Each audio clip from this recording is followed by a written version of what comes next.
প্রিয় শিক্ষার্থী বন্ধুগণ, তোমরা আজকে উচ্চ মাধ্যমিকে সংস্কৃত পরীক্ষা দিলে। তোমাদের পরীক্ষা ভালো হয়েছে আমি বুঝতে পেরেছি। তোমাদের কাছ থেকে অজস্র ফোন, অজস্র মেসেজ পেয়েছি। তো তোমাদের আজকের এই সংস্কৃত কোশ্চেন পেপার এমসিকিউ, এসিকিউ এবং ব্যাকরণ অংশটা আমি সলভ করে দিচ্ছি। তোমরা একটু মিলিয়ে নাও, দেখো তোমাদের কতটা ঠিক হয়েছে। দেখো, প্রথম প্রশ্ন, গণ্ডকোত্থানং কোথায় দেখা যায়? উত্তর হবে ডি, পার্বত্য ও বনময় ভূমিতে। তারপরে প্রশ্ন, কুবলয় শব্দের দ্বারা প্রতীতি হয়? উত্তর হবে সি, নীলপদ্ম। তারপর চীনাংশুক কি? উত্তর হবে ছি, রেশমের বস্ত্র।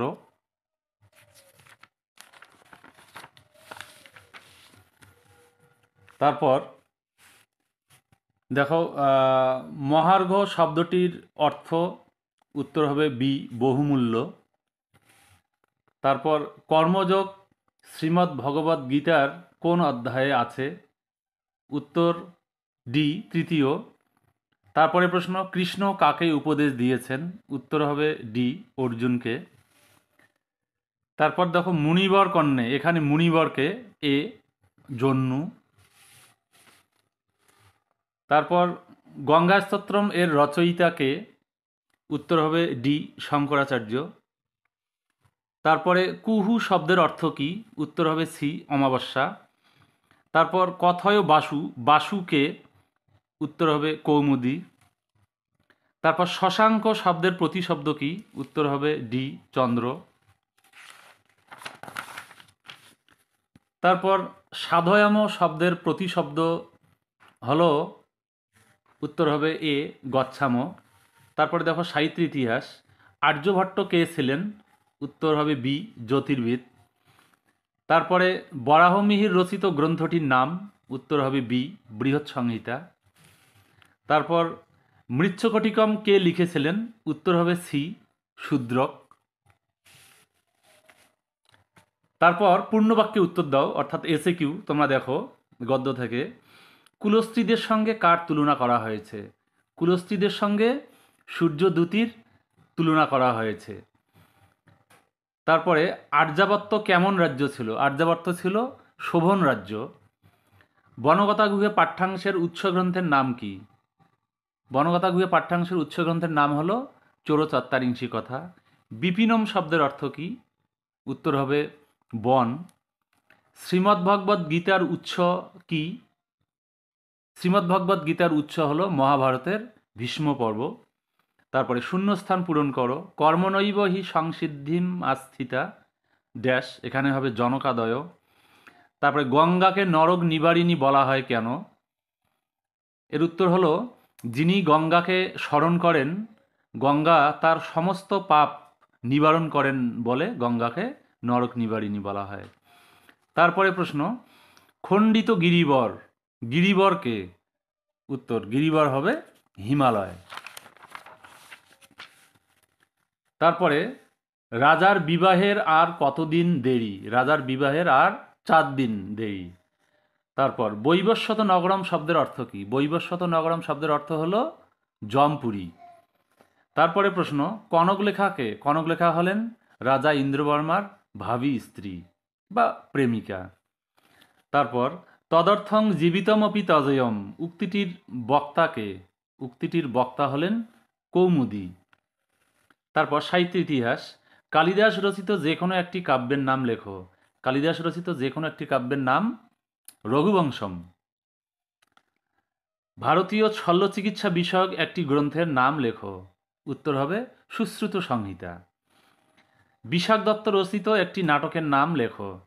উত্তর হবে মুদ্রা রাক্ষসম। তারপরে বর্ণনামূলক প্রশ্ন, বিষয়ভিত্তিক। এগুলো তোমরা কমন পেয়েছো সাজেশন অনুযায়ী, আমি জানি। তো এগুলো আর বলার কোনো অপেক্ষা রাখে না। তোমরা আমাকে কমেন্ট করে জানাবে যে তোমরা আমার সাজেশন থেকে কতটা কমন পেয়েছো, কতটা সফল হয়েছো। এবার ব্যাকরণ অংশে এলাম। 5 নম্বর দেখো, কারক বিভক্তি নির্ণয়। বালক অঙ্গনে ক্রীড়তি, বালক পদে স্বতন্ত্র কর্তায় প্রথমা, সূত্রানুসারে কর্তৃকারকে প্রথমা বিভক্তি হয়েছে। তারপর পিতা পুত্রেণ সহ গচ্ছতি, পুত্রেণ পদে সহ শব্দযোগে তৃতীয় বিভক্তি হয়েছে। তারপর মজ্জং রসগোলকং রোচতে, রুচ্যর্থানাং প্রিয়মানো সূত্রানুসারে মজ্জং পদে চতুর্থী বিভক্তি হয়েছে। রাজা প্রাসাদাত প্রেক্ষতে, প্রাসাদাত পদে লপ লোপে কর্মে পঞ্চমী বিভক্তি হয়েছে। তারপর পর্বতেষু হিমালয় শ্রেষ্ঠ, পর্বতেষু পদে নির্ধারণে সপ্তমী বিভক্তি হয়েছে। তারপর সমাস দেখো, সব কিছু সহজ কমন এসেছে। মাতা পিতরৌ, মাতা চ পিতা চ, ইতরেতর দ্বন্দ্ব সমাস। বিনা পানি, বিনা পানৌ ইয়াস্যাসা, বহুব্রী সমাস। তারপর দেখো ত্রিভুবনম, ত্রয়ানাং ভুবনানাং সমাহার, এটা হবে দ্বিগু সমাস। তারপর দেখো শব্দযুগলের অর্থ পার্থক্য নির্ণয় করো। যবনী যবনানী, যবনী মানে যবনের স্ত্রী, অর্থ পার্থক্য অর্থ লিখতে হবে। আর যবনানী মানে যবনদের লিপি। তারপর এটা দিয়ে একটা বাক্য রচনা করবে, সেটা তোমরা হয়তো করেছো, এক একজন এক একটা বাক্য করবে, বাক্য বিভিন্ন ধরনের হয়। তারপর দেখো অর্থ পার্থক্যটা এখানে মেইন। মিত্র মিত্রম, এই মিত্র সূর্য অর্থে পুংলিঙ্গ, আর মানুষ অর্থে বন্ধু অর্থে ক্লিবলিঙ্গ। তারপর দেখো 3 নম্বর বনম উপবসতি, বনে উপবসতি। বনম উপবসতি মানে বনে বাস করে, আর বনে উপবসতি এটা তোমাদের ব্র্যাকেটে লিখতে হবে, বনে উপবাস করে মানে না খেয়ে থাকে। তারপর এটা দিয়ে বাক্য রচনা। তারপর দেখো এক কথায় প্রকাশ করো যে কোনো 3টি। পুনঃ পুনঃ নৃত্যতি, নরী নৃত্যতে।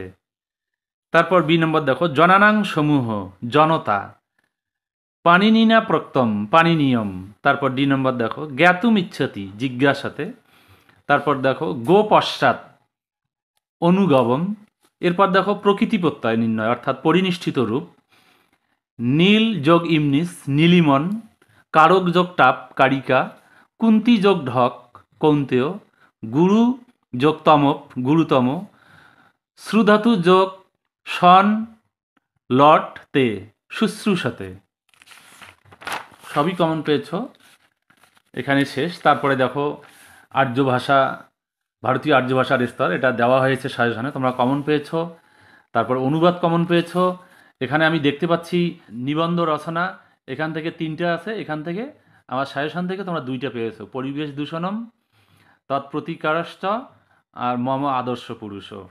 যা হোক, তোমরা আমাকে কমেন্ট করে জানাবে যে তোমাদের পরীক্ষা কেমন হলো, কতটা সফল হলে।